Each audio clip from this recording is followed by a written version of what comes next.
Setengah abad telah berlalu. Berbagai dinamika perjuangan telah dihadapi.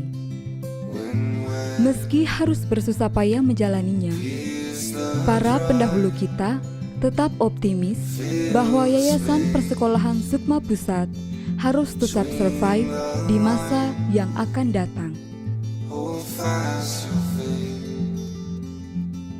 Meskipun demikian, tak jarang keberadaan dan peran Ya Persukma dipertanyakan. Kalau orang bertanya apa sih Sukma itu, perannya apa? Dia tidak menggaji kita.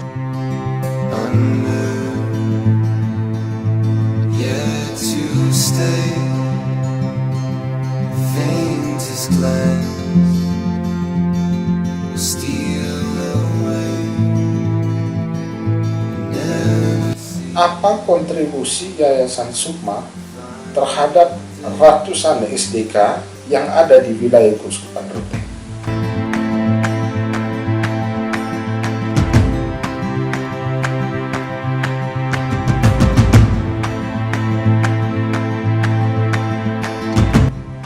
Yayasan Sukma ini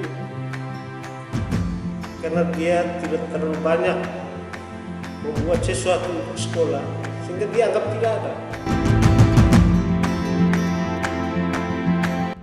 Bahkan, banyak juga yang pesimis dengan masa depan sekolah-sekolah Ya Persukma.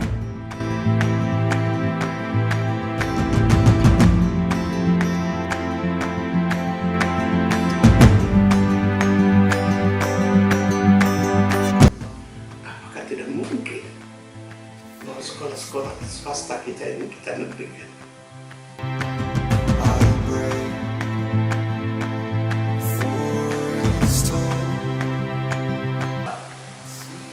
Ada wacana bahwa SDK itu bisa dinegerikan.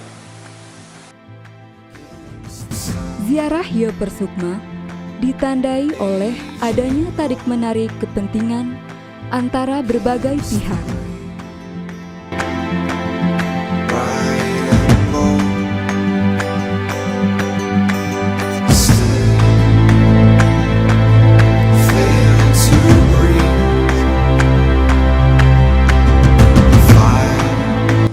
Kepset tidak bisa diangkat langsung oleh dinas.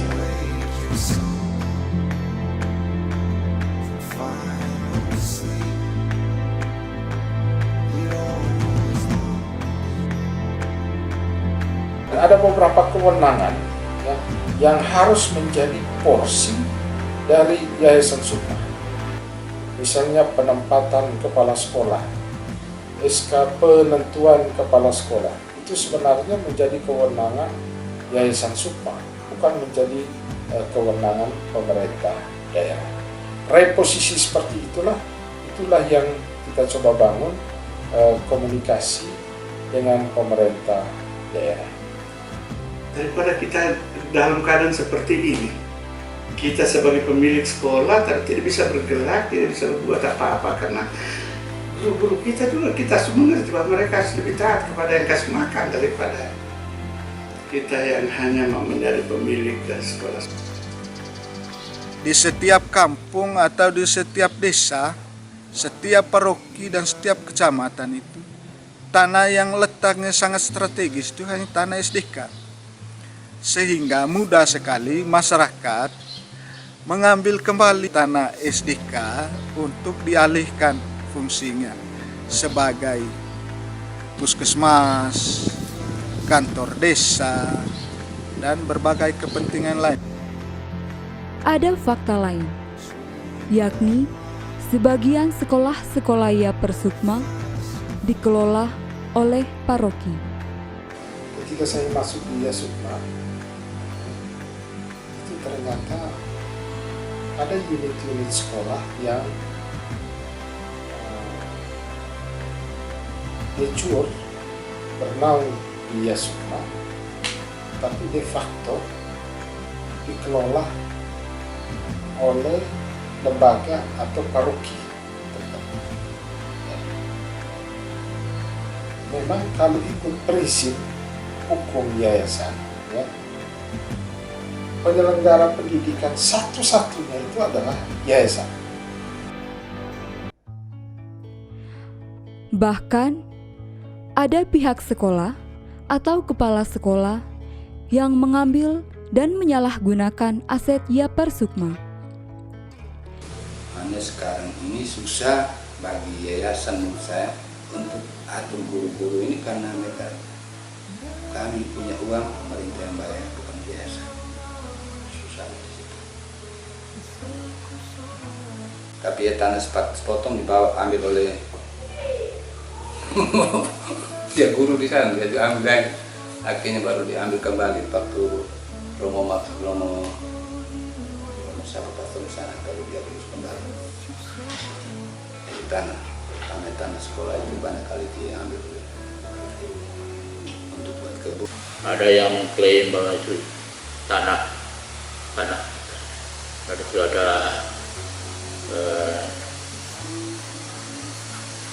kasus guru yang pensiun, dia bangun rumah di dalam tanah sekolah, dan itu dia berhak atas tanah itu karena dia sudah lama bekerja di situ. Tapi ya kami sangat mengatasi itu, dan tanpa ada urusan besar perkara ketiga. Ketika saya mencanangkan konsentrasi keuangan, saya mendapat tantangan yang serius. Dan tantangan itu ya, baik dari kepala sekolah akal maupun kepala sekolah yang pastor. Sering juga terjadi miskomunikasi internal Yapar Sukma. Kita hanya menerima permohonan penerbitan SK. Guru ini dimohon SK, penerbitan SK untuk sekolah ini dari kepala sekolah. Prosesnya seperti apa kita tidak tahu. Kita keluarkan SK. Biasanya akan berfungsi dengan baik kalau ketiga organ yayasan itu dari strukturnya adalah pembina, pengawas, dan pengurus punya komitmen yang sama, punya cita-cita yang sama untuk memajukan yayasan berdasarkan visi dan misi yayasan itu sendiri. Tantangan juga datang dari masyarakat sekitar. Waktu pemblokiran tanah SD Pracancar 1, masyarakat memagar keliling itu sekolah. Berbagai dinamika dalam ziarah Yapar Sukma menuntut Yapar Sukma untuk merefleksikan peran dan keberadaannya sesuai konteks zaman. Jadi ngomong tentang Sukma, ngomong tentang diri orang Katolik menggerai sendiri. Jangan hanya kritik ke yayasan, tidak. Ngomong Sukma, ngomong kasus siapa Sukma itu kau, aset kita ini. Ya. Kalau dalam pengertian ya Sukma itu bagian dari gereja Katolik, dan gereja Katolik itu adalah kita semua, ya, maka kita semua ini harus terpanggil juga untuk bertanggung jawab bagaimana menghidupi Yayasan Sukma supaya Yayasan Sukma ini punya kekuatan untuk mengelola ini, ya, lembaga-lembaga pendidikan Katolik. Ya, dan kita berharap lembaga-lembaga pendidikan Katolik ini punya kontribusi yang besar untuk pembangunan karakter anak didik, termasuk juga punya kontribusi yang besar untuk menciptakan generasi yang cerdas. Itu kalau dalam konteks ya Sukma sebagai bagian dari gereja Katolik. Tapi kita juga harus realistis bahwa ya Sukma itu sebagai sebuah yayasan, dia badan hukum. Ya, dia badan hukum. Dan ketika dia badan hukum, dia adalah subjek hukum yang terpisah sama sekali dari gereja yang dalam tanda petik adalah pemilik. Berbagai langkah diambil untuk mengatasi dan menjembatani berbagai tantangan yang dihadapi Yaper Sukma. Karena persoalan tanah, penyerahannya dulu itu berdasarkan kesepakatan dari masyarakat, karena masyarakat yang membutuhkan pendidikan. Tahun 2008 saya juga ada program sertifikasi bidang tanah untuk tanah-tanah SDK yang ada di wilayah Kecamatan Langkerembong. Dan tanpa ada urusan besar perkara tidak, tapi kita berdialog yang bisa keluar dari lingkungan. Kalau sekarang kita tidak secepatnya mengamankan status tanah-tanah sekolah yang ada, bukan tidak mungkin bahwa tiap tahun kamu akan pusing dengan urusan tanah-tanah. Dulu ada kerjasama antara yayasan dengan pihak keuskupan dan dinas pertanahan. Langkah penting untuk membantu penyelesaian masalah dan mengembalikan perannya Sukma adalah menegakkan regulasi. Sistem pengangkatan kepala sekolah SDK pada masa lalu itu atas rekomendasi dari Ketua Yayasan Sukma, sehingga dari Dinas PDK itu hanya mengeluarkan SK berdasarkan surat permohonan dari Ketua Yayasan Sukma. Kepset tidak bisa diangkat langsung oleh dinas, karena DK itu kan milik Yayasan Sukma. Ada beberapa kewenangan ya, yang harus menjadi porsi dari Yayasan Sukma. Misalnya penempatan kepala sekolah, SK penentuan kepala sekolah, itu sebenarnya menjadi kewenangan Yayasan Sukma.